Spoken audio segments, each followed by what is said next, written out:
What is going on, Sky Squad? We are back in the building. Two things I need y'all to let me know. One, can you guys see and hear me clearly? I'm messing with a new setting on my uh this little, what do you call this thing? The webcam, okay?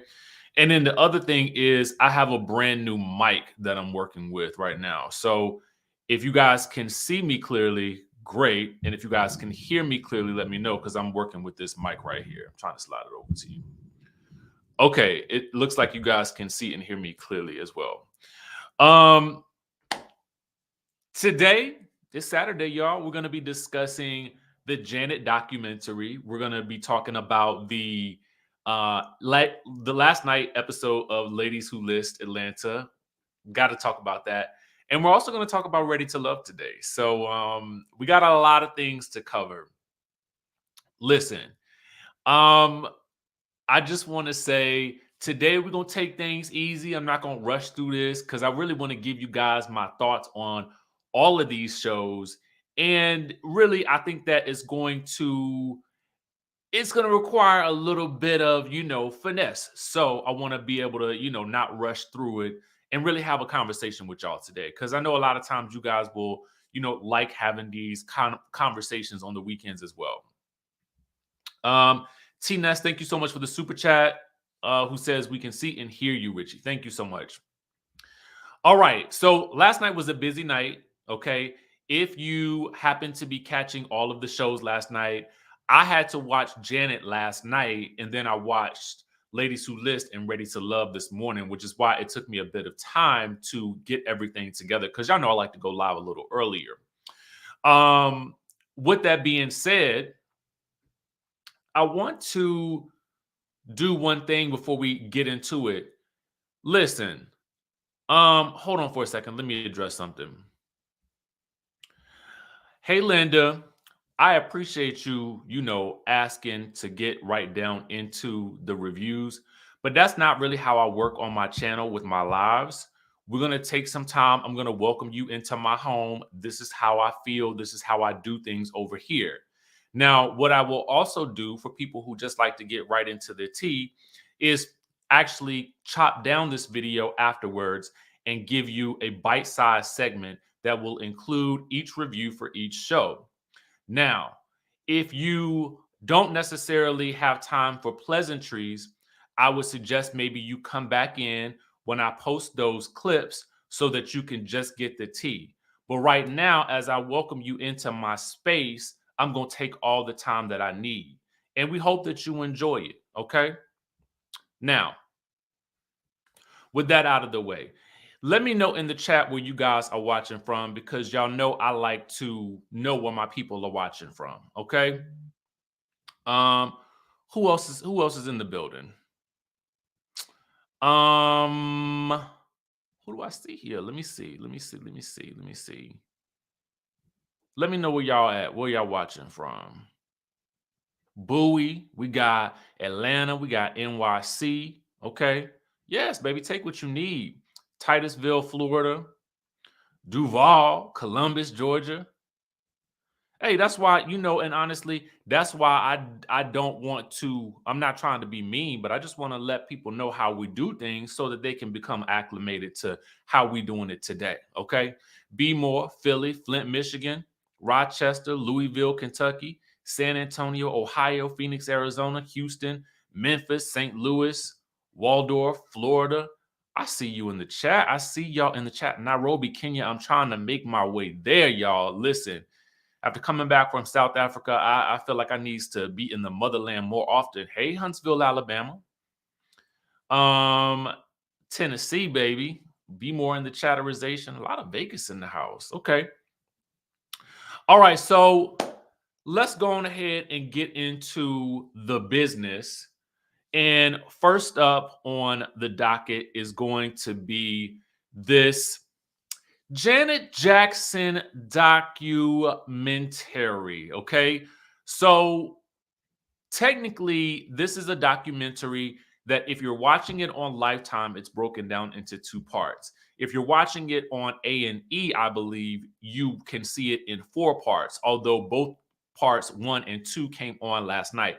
I, for some reason, randomly watched it on A&E while I was watching it on Hulu. So you guys can watch it on Hulu if you are in the United States. I also have Hulu Live. I searched for it on YouTube TV, but I don't know if YouTube TV has taken Lifetime off of their channel lineup for a minute, but I couldn't find it on there. I typically like to watch things on YouTube TV because if you watch it later, you can fast forward through the commercials, okay? So last night as I was watching, I'm literally watching with the commercials and everything. So that's number one for those of you guys who were interested and maybe haven't seen it yet, or maybe wanted to watch it but didn't know where to watch it. You can definitely watch it on Hulu, okay? So that's number one. Number two, and we're gonna review it. We're gonna do our scale of 1 to 10. But I just kind of want to give you some other logistics. Part 2 will air tonight, but part 2 really contains parts 3 and 4 for those of you guys again who are watching it on A&E. Now, let's rate this documentary in general. Okay, that's what I thought, Rhonda. Sad state of affairs. The Janet documentary, I was very excited about it because I am a huge Janet Jackson fan. So I have been looking forward to this for a long time. And I don't know if you guys recall, back before the Panorama, she was supposed to go on tour and release a new album called Black Diamond. Now, for me, I'm looking for new Janet, right? And it's now 2022, and I get it. Due to the Panorama, she probably wasn't trying to go out on tour, which also means that she delayed that album. But during the fall of 2021, we was told that there was going to be an album coming out around the same time as the documentary, okay? And that there was going to be a single coming before the end of the year.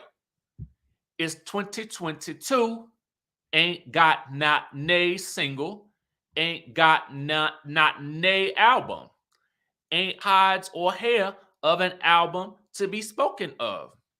So for me, I kind of feel like that was a little bit of a letdown, because as my excitement grew for the documentary, I was thinking that the music would coincide, which would be the perfect synergy for marketing, right?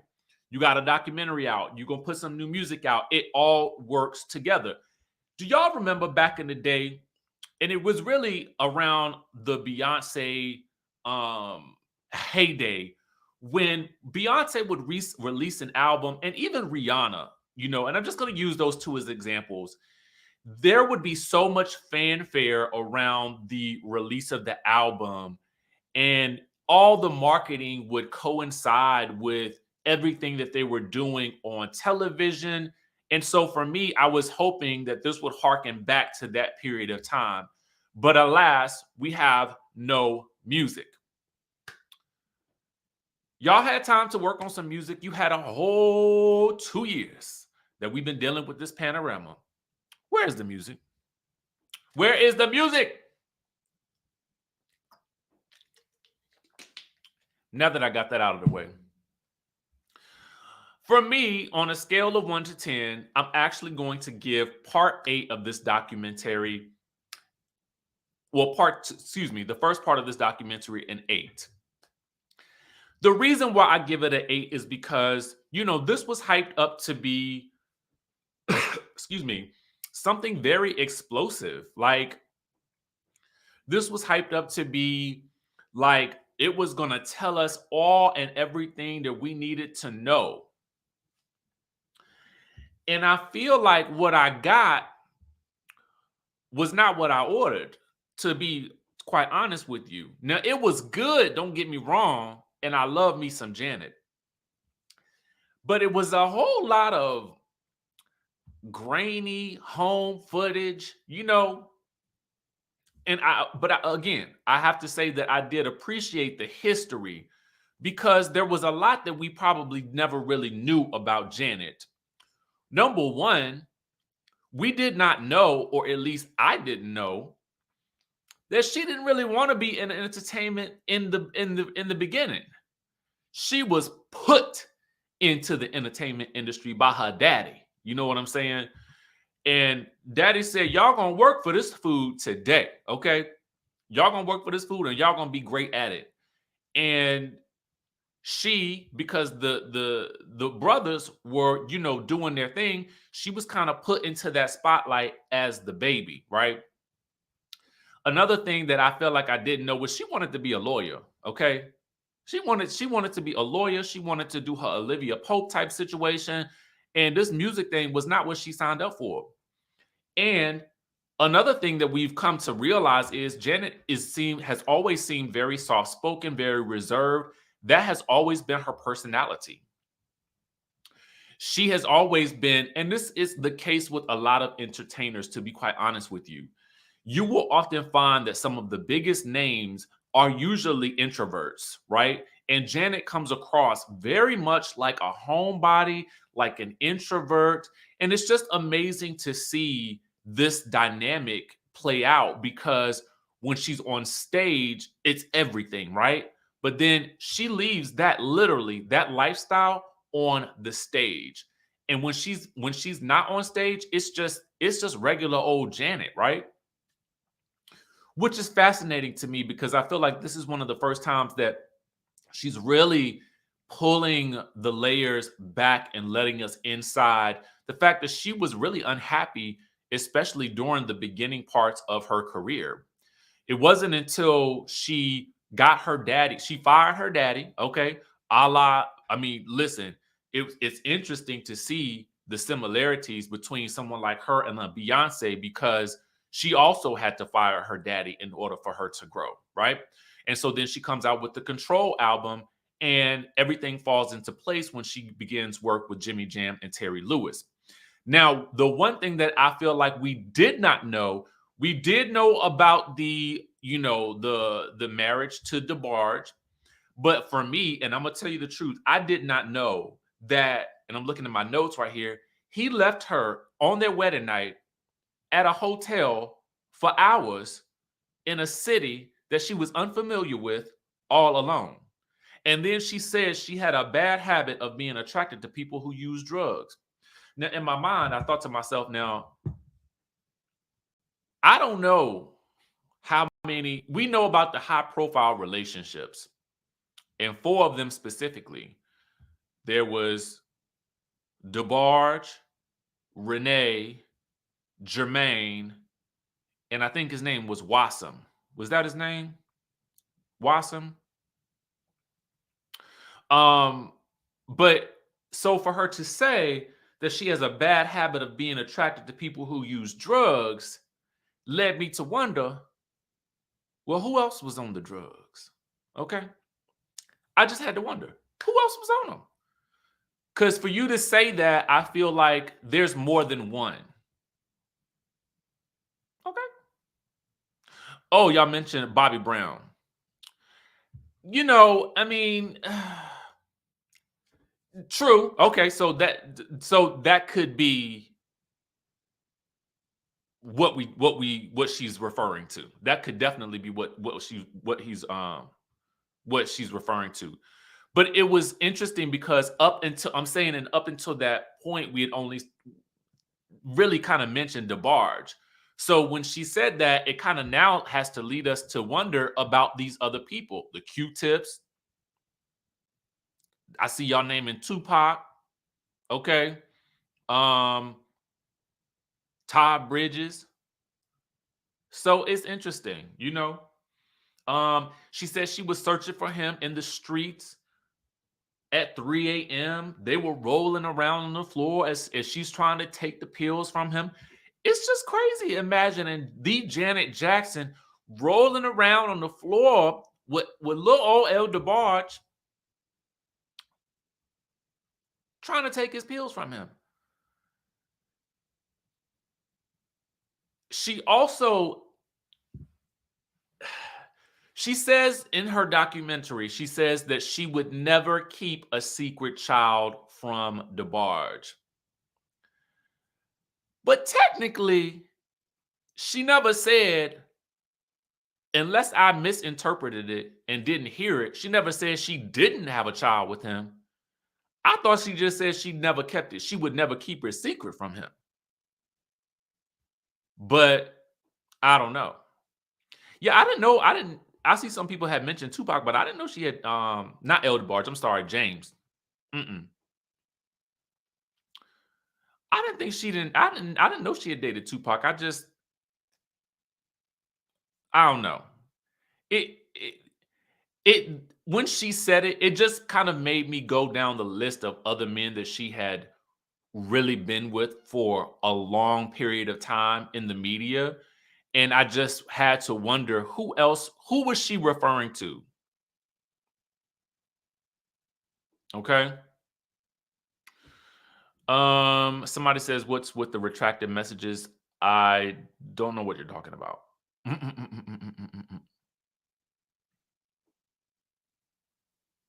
Cali girl says she did say she didn't have a child. She didn't say she never got pregnant. So, it's like one of those situations where you got to really listen to how a person phrases things in order to get a clearer picture of what actually went on. I don't know. To me, I'm going to be honest with you. I am honestly looking more forward to parts 3 and 4, which come out tonight, because that is the era of Janet that I am more interested in. I want to know about the Super Bowl halftime drama with Justin Timberlake. I want to know about her recording Scream with Michael and how that relationship went down.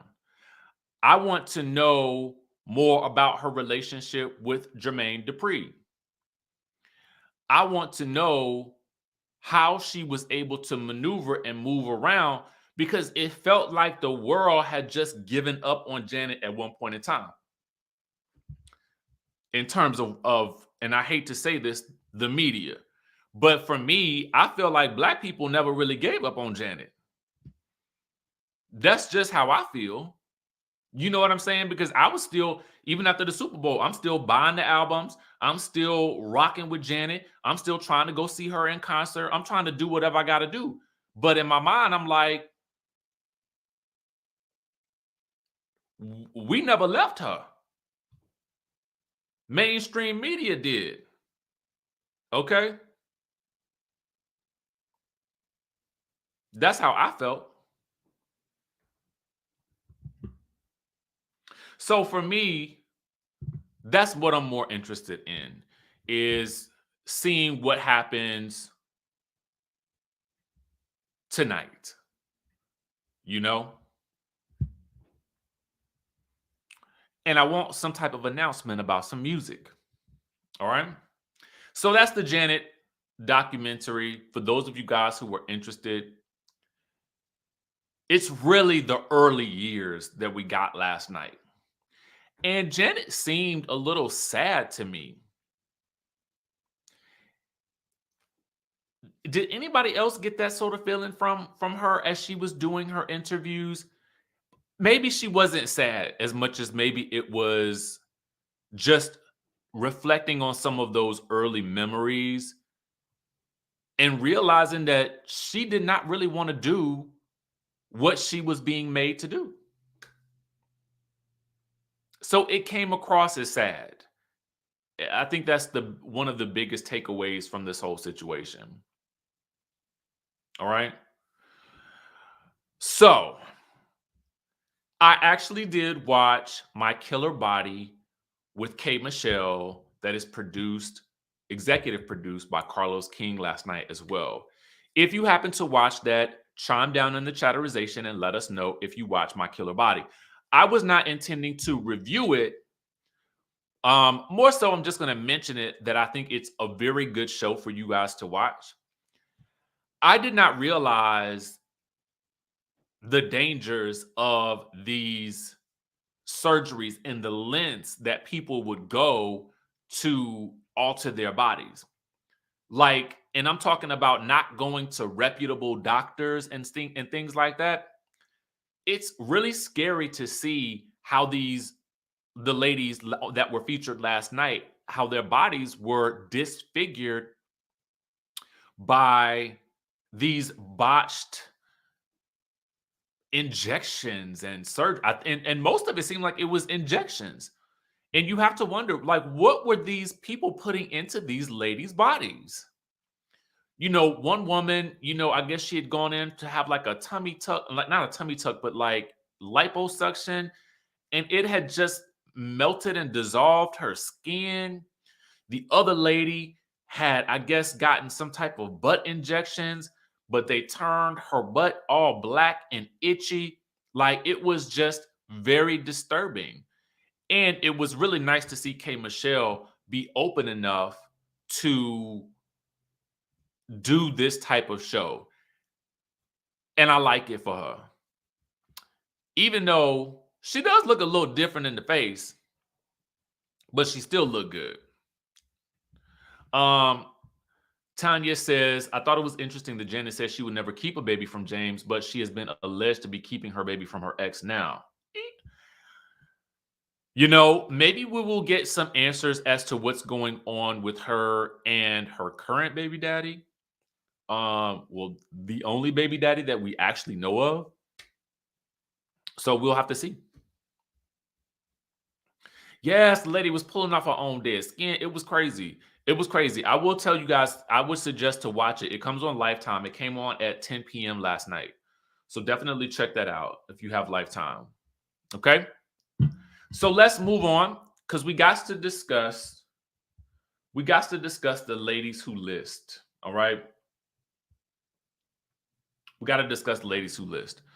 Let's get into it.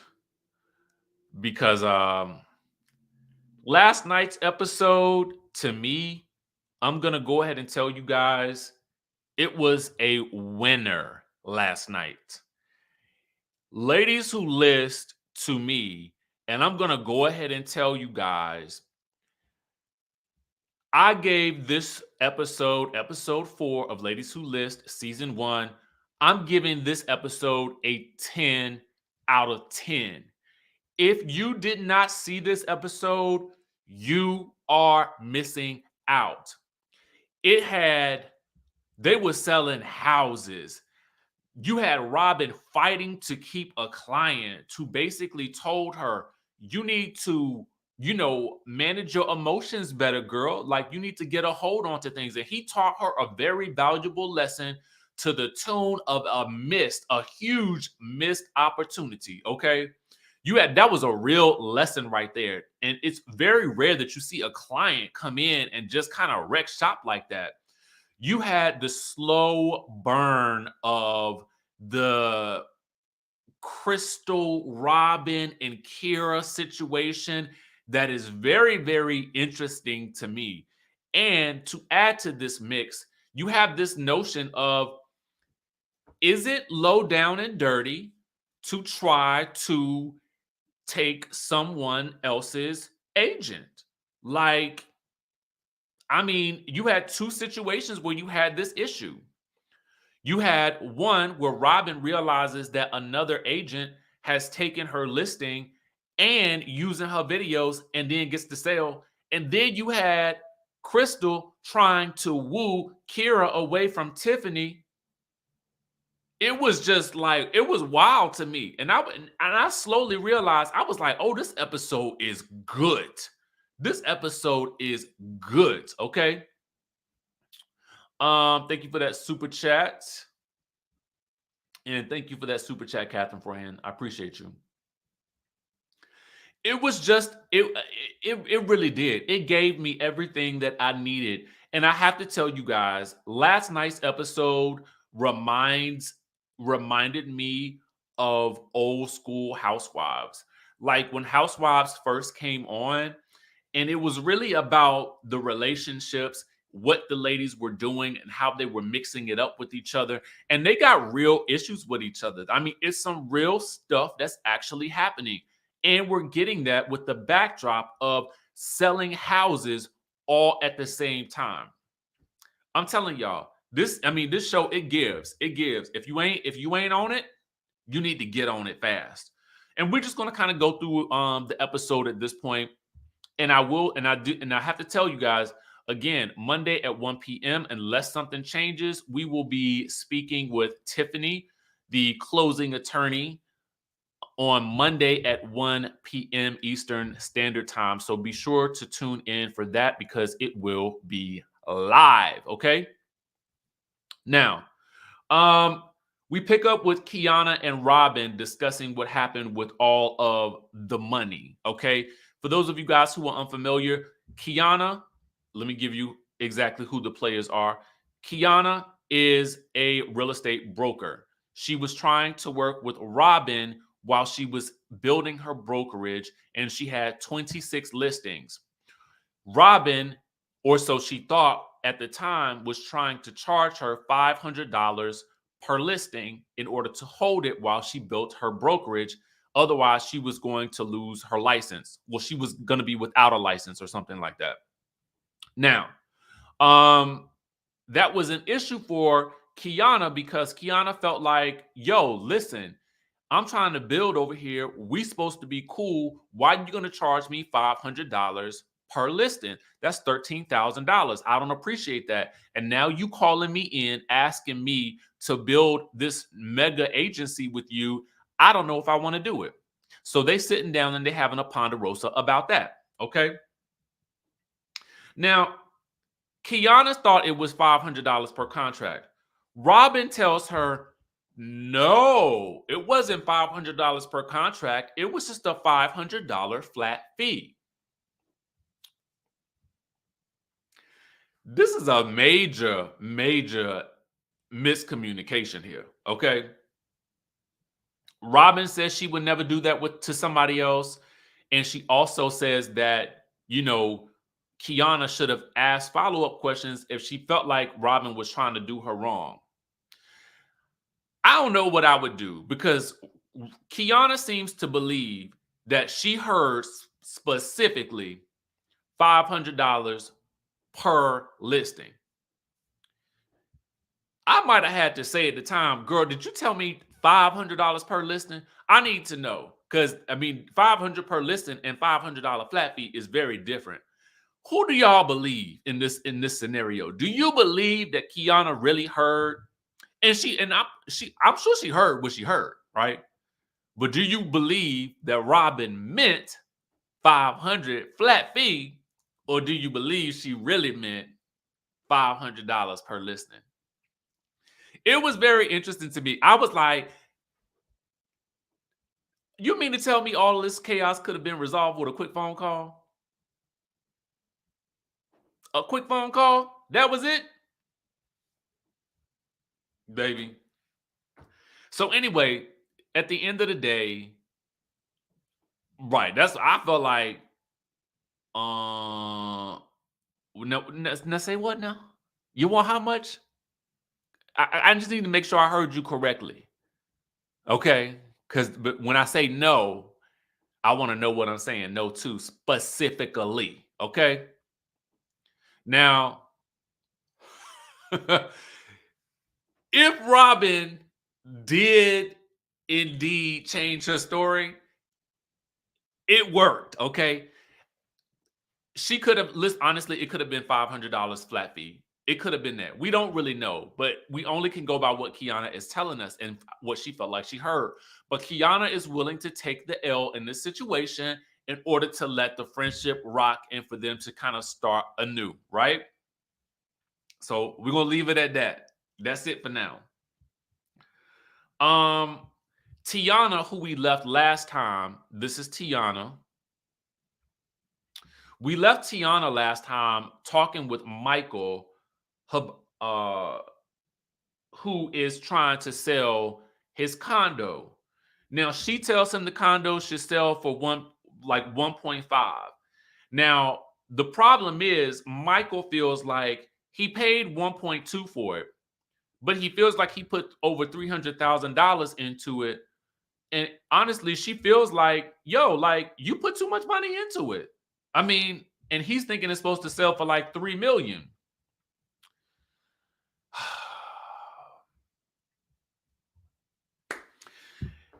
This was a very big lesson for me because as someone who does not know as much about real estate and is learning about the real estate, let me tell y'all something. I'll tell y'all later. I'll tell y'all later. I'm gonna tell you on Monday. But anyway, what I will say is you got to understand what the value of the market is in the area that you are working with. So you got to know at some point in time, like it may not even be worth you putting $300,000 into a home or into a condo if the value of everything around you is low and it don't make no sense. You got to make sure that that's correct. Anyway, they decided to table that for later because she know at some point the value could go up for that area and she want to be the one to get that listing. Now, Kiana meets up with Crystal and Kira. She wants to know if they had any reconciliation with Robin. Crystal says she's still processing everything, and Kira feels like Robin was immature. Kiana lets the ladies know, well, I moved on with Robin, so we're good now. For those of you guys who are wondering, this is Kira, okay, and this is Crystal. Now, Crystal doesn't believe that Kiana and Robin have actually squashed their issues, but probably because she ain't squashed her issues with Robin. But anyway, she says she's never going to mention the word trigger again, and I would definitely have to agree. Please don't ever mention it again to anyone in your life, Crystal. Thank you. Kiana lets her know that Tiffany, she had a conversation with Tiffany, and that Tiffany feels like she would never chastise her friend like that in a group of people and tell her that she's being triggered over and over again the way that Crystal did to Robin, and that she would have pulled her friend to the side. Now, Crystal is annoyed, okay? Crystal is annoyed. She's annoyed that Tiffany, who she does not know that well, is trying to butt into her business with Robin because Crystal and Robin have had a very long friendship and Tiffany does not know Robin all that well, okay? So she's annoyed. Now, I have to point something out to you guys. Tiffany is a closing attorney. Crystal is also a closing attorney. So what that means is that real estate agents will go to either one of them, at least in the state of Georgia, to finalize their closing with clients. So it behooves both Crystal and Tiffany to maintain good relationships with people like Robin, Kiana, Kira, and Tiana. Okay. Now, for reference, Crystal, this closing attorney, typically closes with Robin, but they're not talking right now. Tiffany, this closing attorney, usually has Kira and Tiana in her pocket to close with as well. So I wanted to put that out there for you guys who may be new to the show, so you guys will understand who each person is, because I do understand that it can be rather confusing sometimes for a new show. Anyway, so they just leave it on that Crystal is annoyed with Tiffany. Robin is now meeting with her friend Carlos. Robin gets to Carlos's house and she lets us know that she had an argument with Carlos. Robin argued with everybody, okay? I like Robin, but she argues with everybody. You can't be arguing with your clients. So she didn't argue with him. He didn't left and gone to Puerto Rico when they're supposed to be meeting. So she got to call him on the FaceTime because what she recognized was he had listed his condo under another agent who not on the show. But that agent is using her videos to market the listing. Now, I definitely don't think that's right because in my mind, the video belongs to Robin. But it is what it is. Robin is on the phone, and this was something I had never seen before. She was literally trying to convince this man to give her the listing back, and he's like, nope. So what she does is, some kind of way, she convinces him to take her out to lunch when he gets back. And I was just thinking to myself, what kind of Jedi mind trick is this? You go from trying to get the listing back to asking him for lunch? You should be taking him out to lunch. That was my thought. But whatever. We'll get back to that later. Meanwhile, the assistant was just in the background cheesing. Um, Tiana and Tiffany go to work out. Tiffany, we learned, is working on the grand opening for her new office. They recap the whole situation with Robin and how Tiffany relates to Robin because they have both dealt with mental health issues. And, she relates to Tiana that they're trying to, that she actually really likes Robin. She specifically tells Tiana she is not trying to close with Robin. She is just getting to know her. And I thought this was very important because what it did is it let us know that for Tiffany, she has boundaries that she's not trying to cross because she knows that Robin typically closes with Crystal. So she's not trying to infringe on that. She just wants to be friends with Robin. Tiana then begins to open up about her past. For those of you guys who may not remember Tiana, this is Tiana. She opens up about her past. She lets us know that her mom was a drug addict and her dad really helped raise her and her sisters.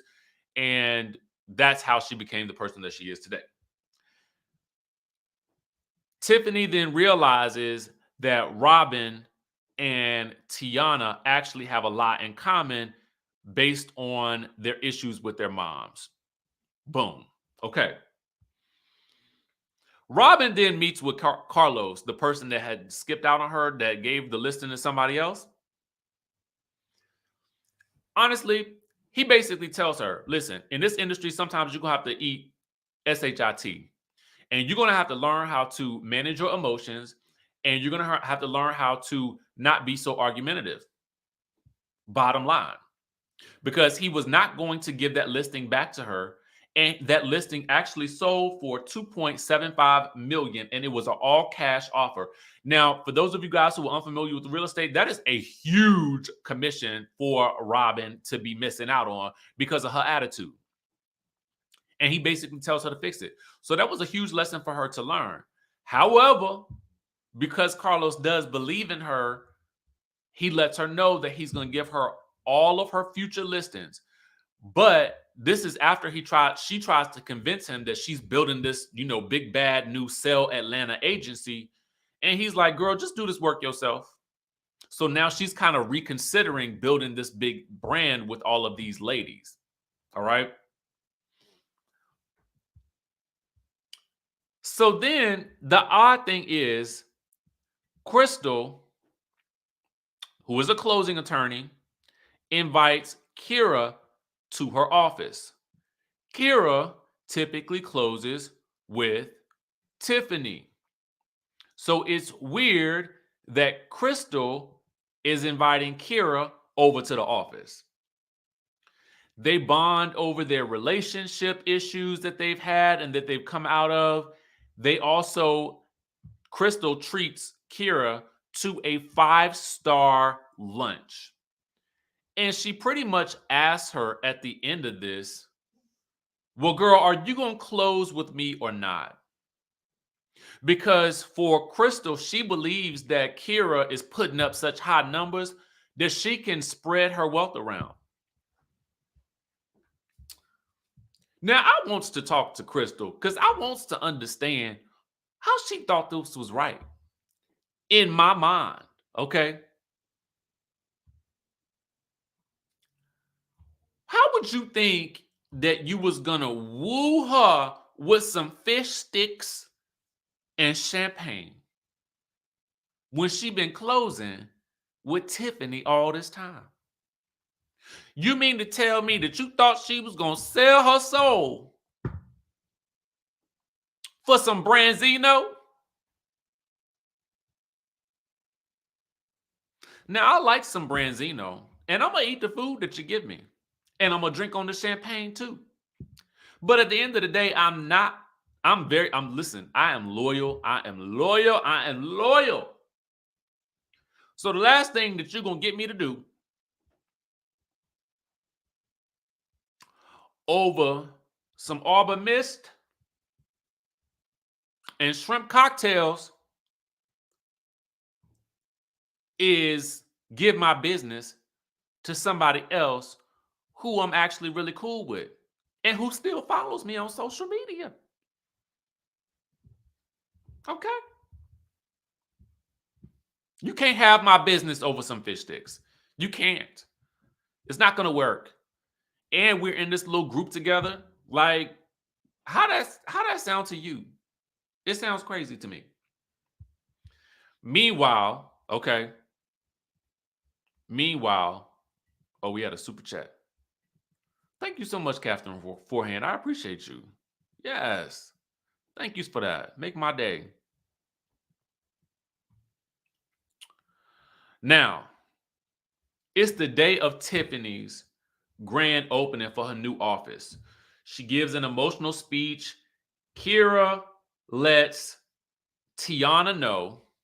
No, Kira lets Tiffany know that Crystal tried to woo her over the fish sticks. Tiffany feels like, and to be fair, Kira didn't really say she was trying to take my business. She basically just said she brought me to lunch. We had a 5-star lunch over champagne and we bonded. Tiffany just realized that's some low down and dirty stuff, and that's why she didn't invite Crystal to the event anyway. Because she don't like how she reacted to Robin, and she felt like Crystal is the person that starts all the drama. So she lets Kiana know she ain't invite Crystal because she don't really feel her like that. But she did invite Robin. Robin walks over to the girls and wants to take a photo with everybody. But Kira is like, not today, girl, not today. So they take a photo together, the rest of the girls. Kira actually takes the photo. And then when Robin tries to get Kira to in a photo with the rest of the ladies, Kira is like, nah, boo, I'm not going to do that either. Now, Kiana completely respects what Kira did because Kiana feels like Kira is not going to be fake to Robin. And Robin and Kiana actually go sit down for a little ponderosa. Now, I'm just going to refer back to something. Robin and Crystal are supposed to be good girlfriends, but they're beefing right now. Okay? So Robin reveals to Kiana that she sent Crystal a text message, but she never heard back. Kiana reveals that she's met up with Crystal, but she made it seem like she never heard from Robin. Now Robin is like, now say what now? I did not block this girl or nothing like that. She didn't block her from calling her. Okay, let me put that right there. And then hold on, but this is where it gets crazy. Okay, Robin says to Kiana, well, she met Crystal through Crystal's boyfriend, and she believes that the only reason that Crystal wanted to be her friend was to make sure that Robin was not banging her boyfriend.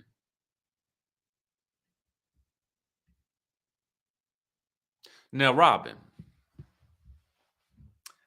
I know y'all are not having the best of days. I know you and Crystal are not having the best of days. But to say that the only reason that the girl was your friend was because she wanted to make sure you won't have it none with her man. Oh, baby, no. Oh, no. Unless you really believe that and you're ready to end this friendship altogether, that's really the only time I feel like you should release that bit of information, okay? Otherwise, that was something that you should keep to yourself, okay? Thank you for the super chat, Espar. I appreciate you. Now, and that's when I realized, I was like, oh, snap, this is getting crazy. So then Kiana is like, okay, so these are some red flags I'm seeing from Robin. Because Robin is like, this is why I don't have relationships with other women. Kiana's like, red flag number one. when Robin says that the only reason that Crystal was her friend was to make sure she wasn't trying to bang her boyfriend. That's red flag number 2. And Kiana's like, I don't think that she would do that to you. I don't see her as being that type of person. And then Robin continues to go on about, Crystal is a sorority girl. She's used to having a whole gaggle of friends and not being able to pick and choose who to be loyal to, when and where, and whoop de whoop de whoop. And Kiana is just sitting there thinking I'm sure Kiana is saying to herself, "Oh, girl, she really not gonna like it when I go back and tell her." But anyway, we ain't seen Kiana do that just yet. But I am if they any good on this show, somebody gonna tell her to go back and tell Crystal what Robin said, because that's just gonna make for a good show. Anyway, Kiana tells her y'all need to talk, and so then somehow they get on to to Kira, and Kira not wanting to take any photos with Robin.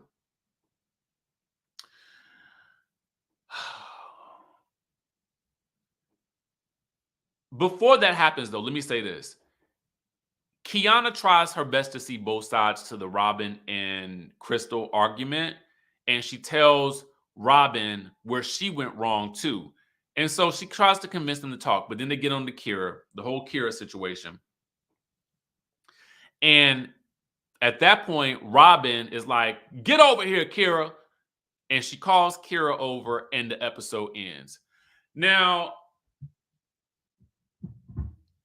I'm going to say this, and I talked about it a bit yesterday.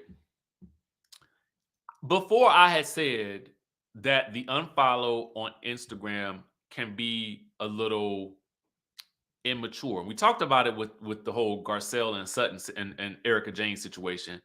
But I will say, though, that to a lot of people, social media is really it's a social indicator on how people feel about you, specifically people that you are really interacting with. So the unfollow does mean something. So I get why Kira is a little bothered by that, because it was an intentional action. If you unfollow somebody, it's usually intentional, unless Instagram just doing some crazy things. Okay. But it is a very sort of Gen Z type of thing where social media matters a lot more to people who are a bit younger. Also, I do want to acknowledge one thing. Kira is doing the doggone thing, because if Crystal is trying to sort of poach her from Tiffany, that does tell us that Kira is putting up some serious numbers, and she had sold a home to Alex. I think his name is Alex Good Energy or something like that. He's a trucking guru on Instagram, if you follow him. And I was like, wow, like he did the doggone thing with his house, and that he added more too. So Kira she's clearly a beast at what she does. So she might be a little younger in terms of how she looks at social media, but she clearly is doing the thing when it comes to selling houses. So I don't know. If you unfollow me, I'm okay with it, because I don't really look at social media like that. I don't take it that personally, but some people do. So there's that. All right, guys. So I want to quickly also talk about Ready to Love.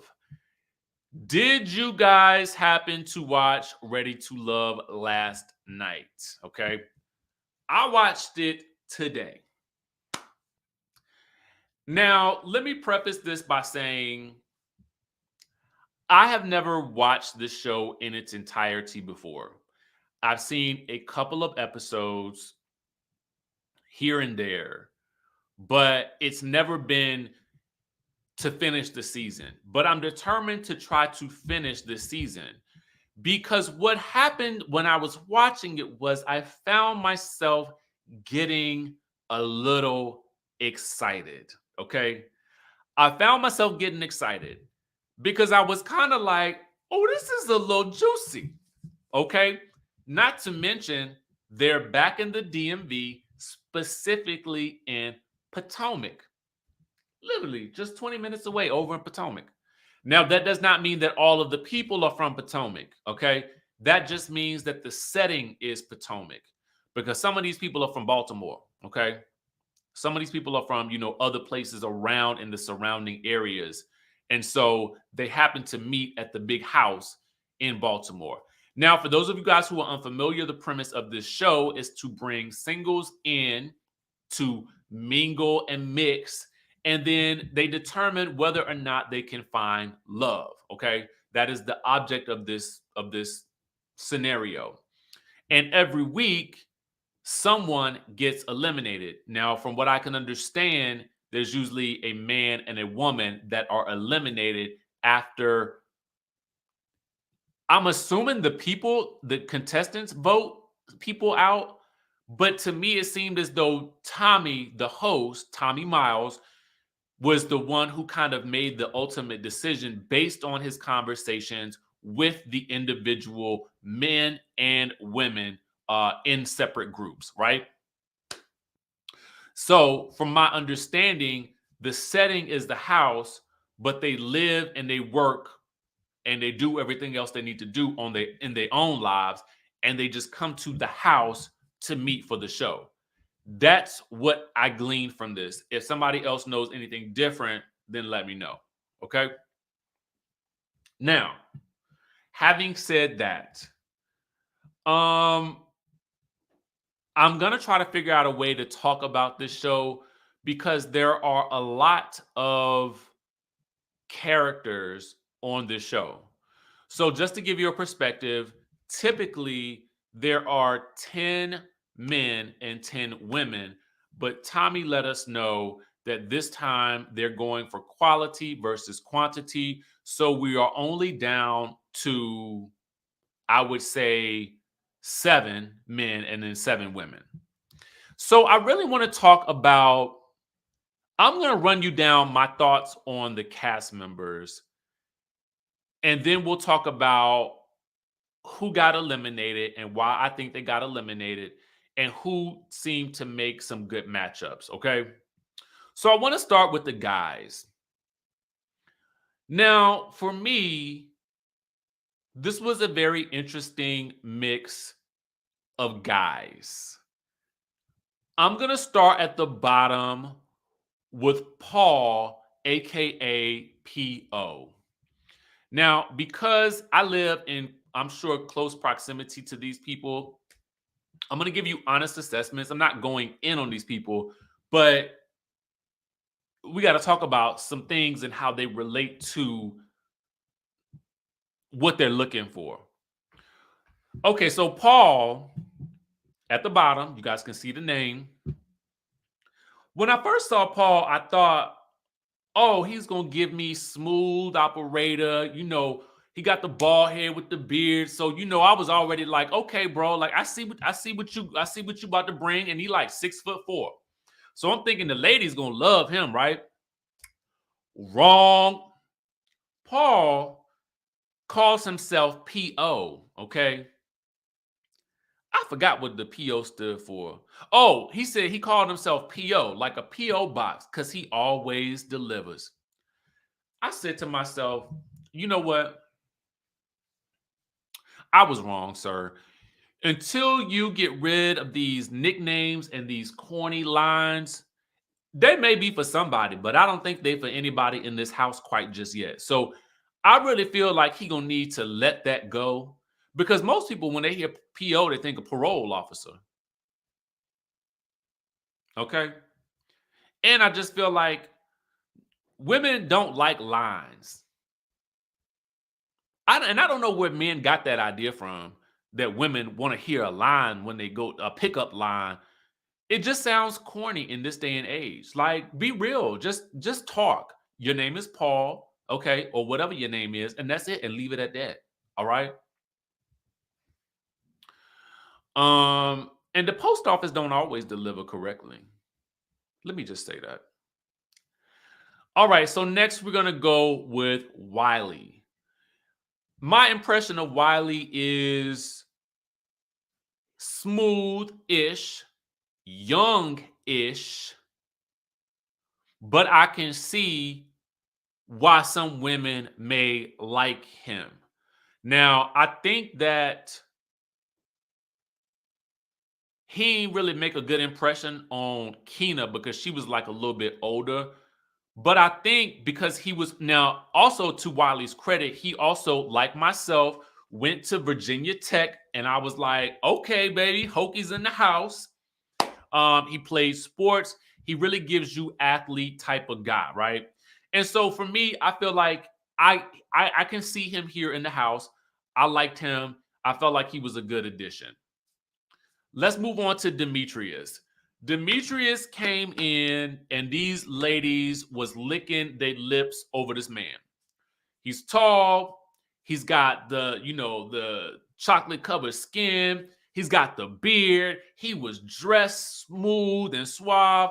And so I felt the ladies was like eyeing him down, right? But you know the wild thing that I thought about when I was looking at him and they were showing them flashbacks, I was like, a beard will change your face. That's why I keep my beard. Because let me tell y'all something. Without a beard, I look like somebody's little kid. You know what I'm saying? I look like somebody's little adolescent kid. And the same goes for Demetrius. Without that beard, man, listen, he looked like a kid, okay? Somebody's adolescent. It is what it is. I feel like sometimes a beard is like a wig for a man. You know what I'm saying? Like it'll amplify the look. And trust me, it's not lost on me. I understand this. I mean, and it's the truth of the matter. It's the truth. It's the truth. But I did like Demetrius because he came across very real. I like that he was very open about his past situation. He's been married, he cheated on his wife, he went to counseling. And so for me, I felt like he really came into the house trying to be open. And I like that about him. I really, really, really liked it. I really, really like that about him. All right. So then we get to Fernando. I knew that this was not going to work well for Fernando.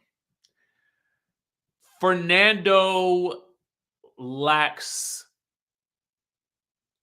swag. You know what I'm saying? Fernando seemed very nice, okay? He was definitely sweating, okay? And I get it. It was probably hot. They probably filmed this in the summertime. But he just seemed out of his element in this environment. And again, it was a swag that was missing from me, right? I felt like he just came across as like very kind of meek and mild mannered, and I felt like the women may have been looking for somebody with a bit more like you know what I'm saying, like a little bit of like something something else, and he was just kind of missing that energy. So again, he seemed very nice, but I just didn't feel like he was what the women were going to be looking for. um Tori. Okay. So there's really no easy way to say this. And so I'm going to go ahead and say it. And I don't mean it as an insult because I actually really liked Tori. But Tori had a lisp. And it comes across more when he's having conversations with the women. And it comes across less when he's in his confessionals.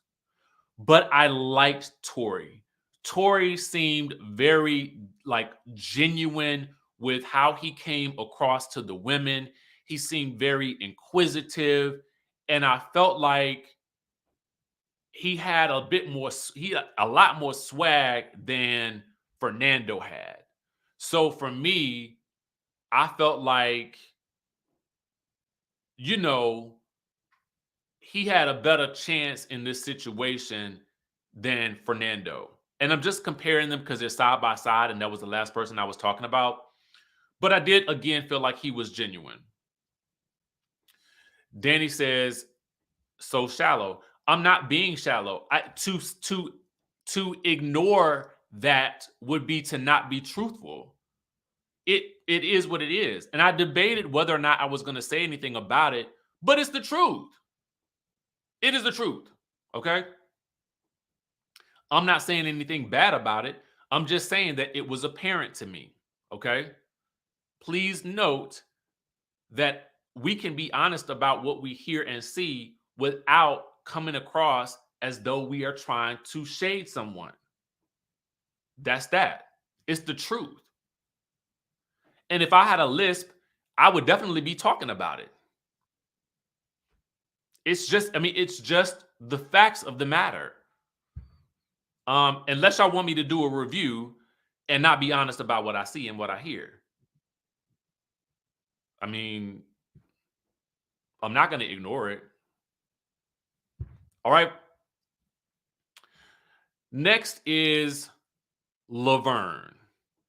Laverne was interesting to me because I couldn't tell if Laverne came across as slightly cocky and arrogant, but he definitely had his swag dialed all the way up on like a 10, right? It was dialed all the way up. And it could have just been the way he came across on the screen. But it came across because he was kind of sitting there chilling, like over in Laverne's corner, like, I'm gonna let y'all ladies come up to me. And it was like a revolving door of, the ladies were just coming over to where he was sitting at. Now, I think the other thing that the ladies might have liked was that he was also like a bodybuilder or something like that. I don't know if that was I don't think that was his main occupation, but he was into weightlifting. Okay. So, I think that's what the women might have liked. I need to see more from him to get a better idea of what his personality is actually like. But I don't know. I'm on the fence about him right now. Now, a lot of women will really like that. I do because you want to date somebody in general, and this is just in life in general. You want to date somebody with a healthy self-esteem, right? We are looking for people in love with someone who is not insecure about themselves. It does need to be confident, but we don't want arrogant. Some people might want arrogant. I just don't know of many who deep down, when they are wanting to be with someone long term, are looking for arrogance.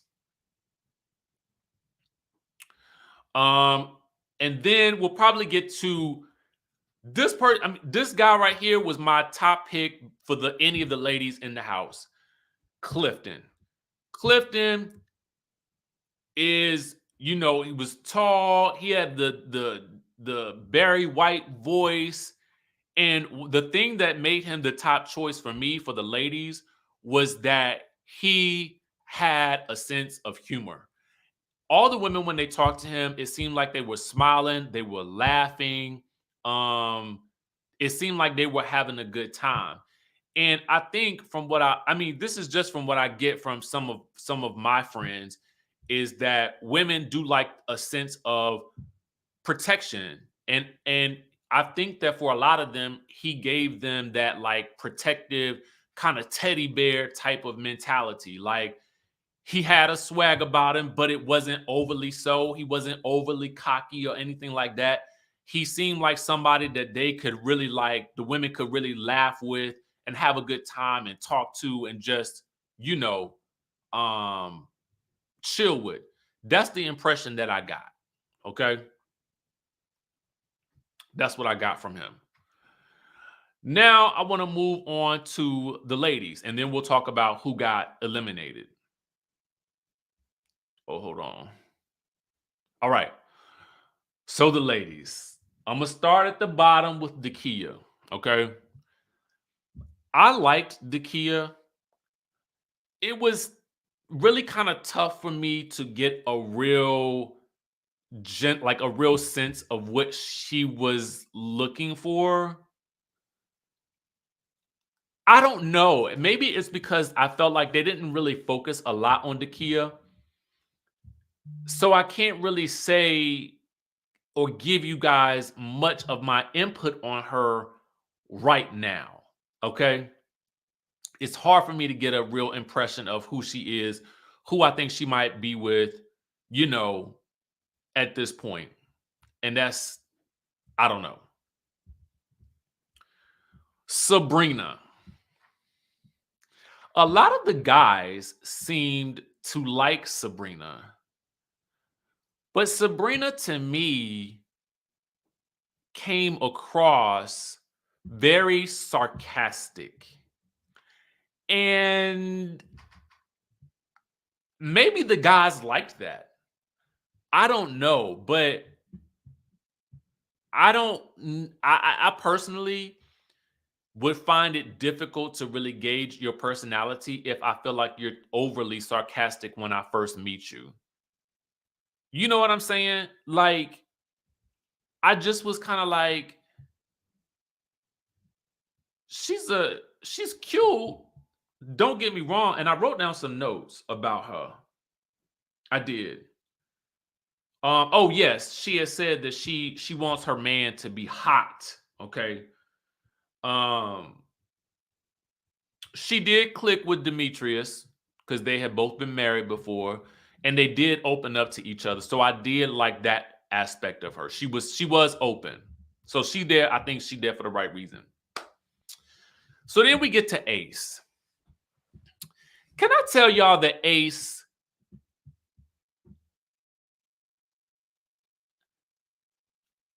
was a little bit of a hit and a miss for me? Ace to me, like when you look at her in her confessional, she is a bit more talkative. She's a little bit livelier, and she has a great and interesting look. But when she's talking to the guys, it really didn't seem like she had a lot to say.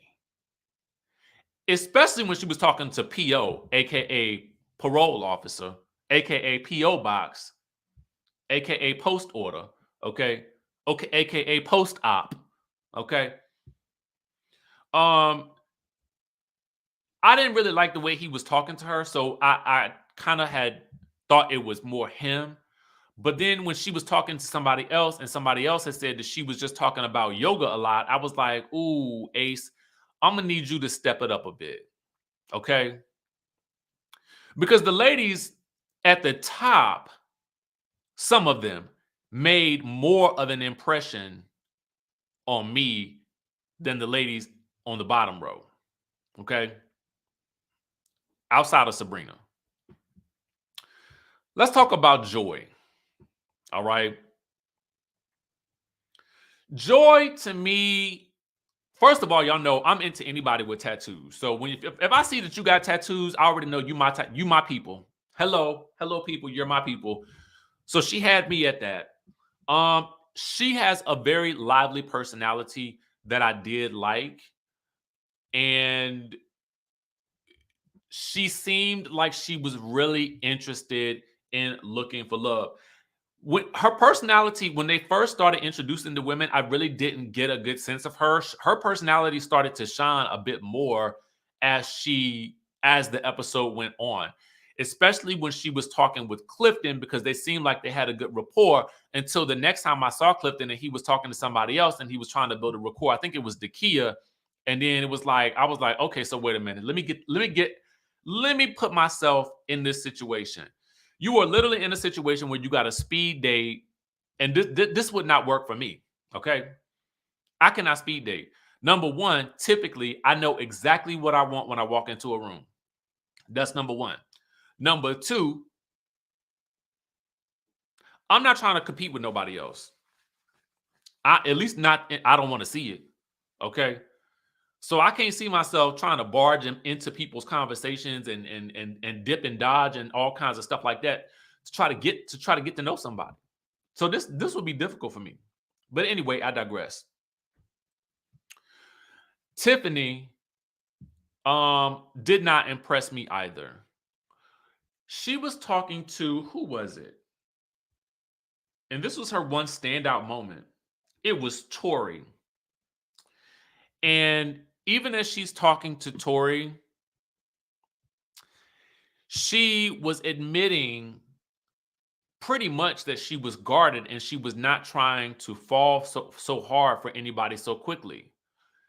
Girl, we only have about 10 episodes, and that's probably 10 days. So you don't really have that long of a time. So I'm going to need you to let your guard down and get into the game.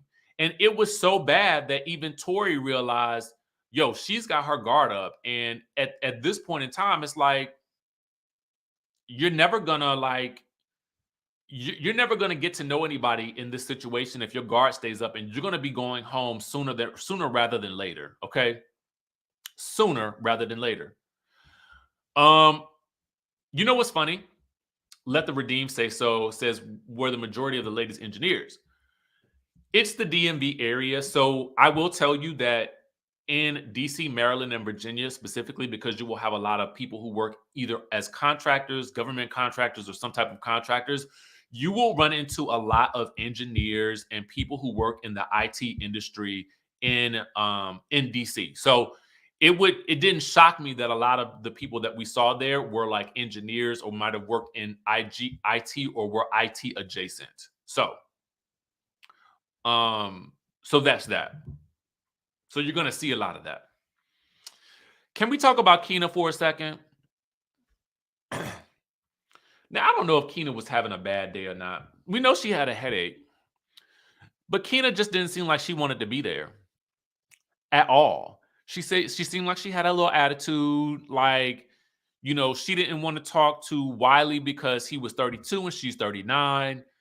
And it was just like, girl, you are here on this show because by any other means, it would seem as though you have had a hard time finding a relationship.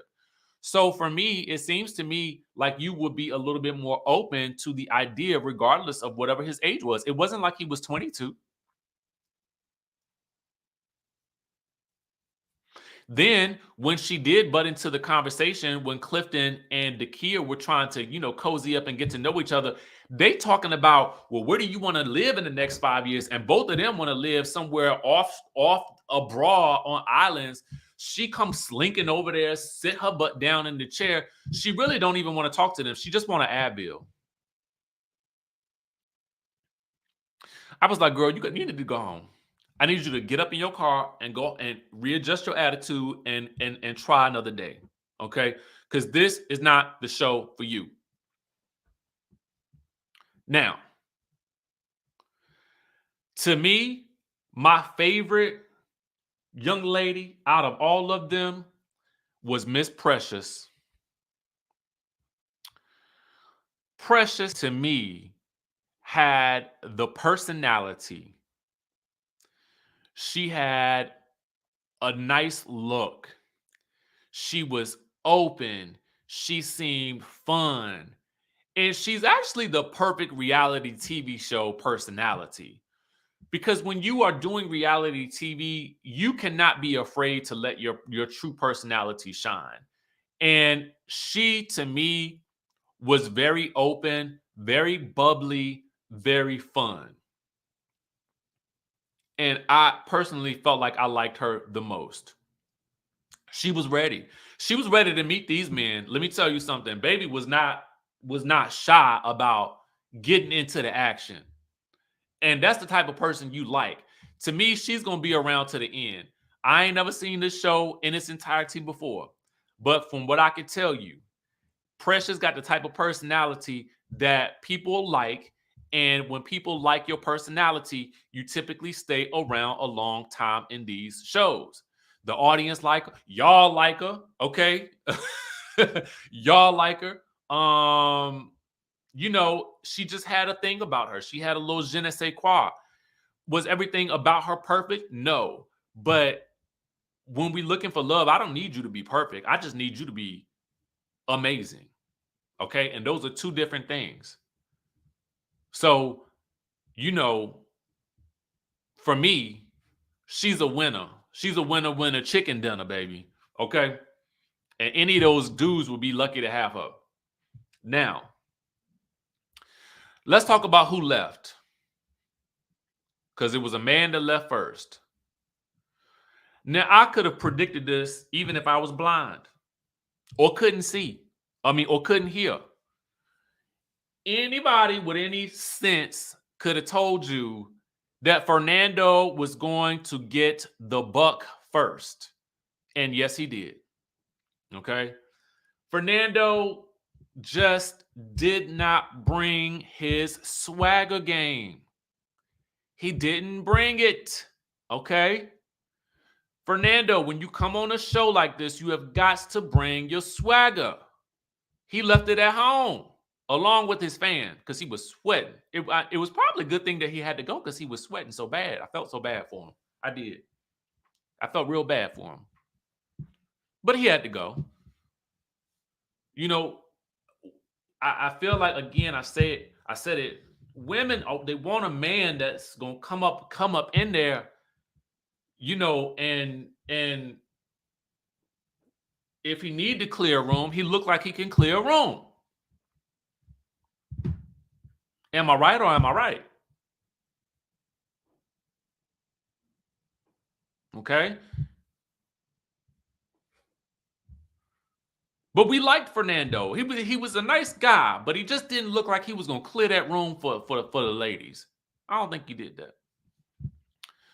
Let's get to the women's. Okay. Now, I may not know much, but I know a man ain't gonna want no woman with a bad attitude. Okay. So when you show up nice and friendly. Take a cue from Precious, because Keena got the boot today. Okay. Keena got that boot. You know, and Keena basically she recognized it. She said it. She said, I was guarded. You know, I came in, I was guarded. I didn't let my guard down. And I have a problem. That's typically been my thing. I need to be more open. Yes, and leave the attitude at the house. Leave it in your pocketbook. Okay? Leave the attitude in your pocketbook. And let me tell y'all something. Maybe she drank too much because, you know, champagne can give you a headache real nice and quick. So let me give you the remedy for that. Y'all listening to me? I'm not a doctor, so please don't consider this medical advice. This is entertainment. You got to say these types of things because, you know, people. If you are in a situation, y'all, and I tell you this from many a brunch experience, and you drinking all day, and you just your head start to hurting you, I'm gonna tell you to do two things. Okay, but again, this is not medical advice because I'm not a doctor. What I does though, get you a shot of espresso.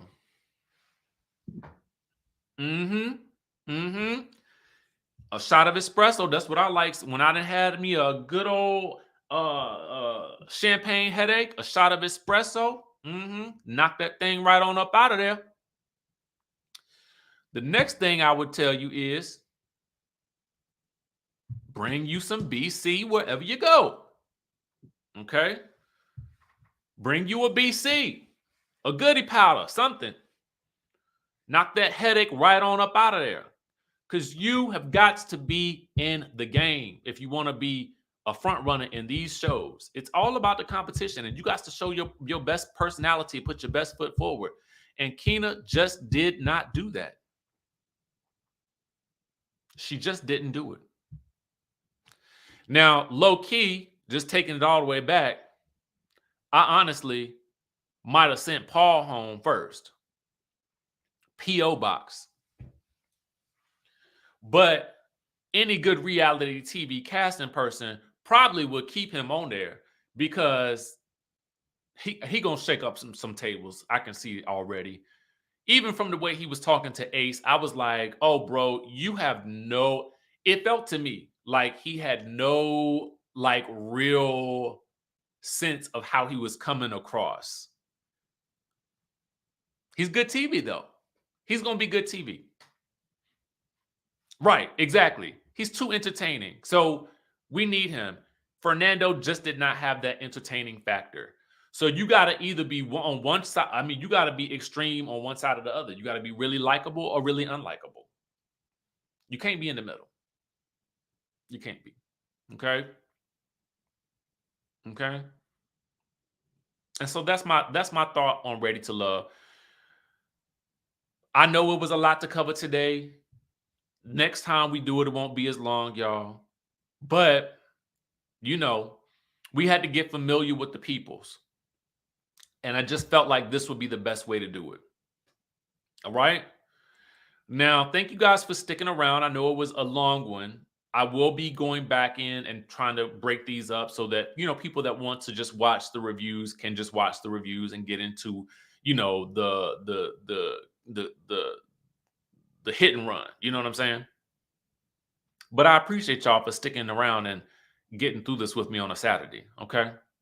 Now, listen, if you guys are out in the DMV or on the East Coast in general, y'all be careful out there. I know we got the snow last night and it's a little slippery outside today. Okay. So I want y'all to be careful, be safe. And if part 2 of Janet is good, we'll be back tomorrow to discuss it. All right.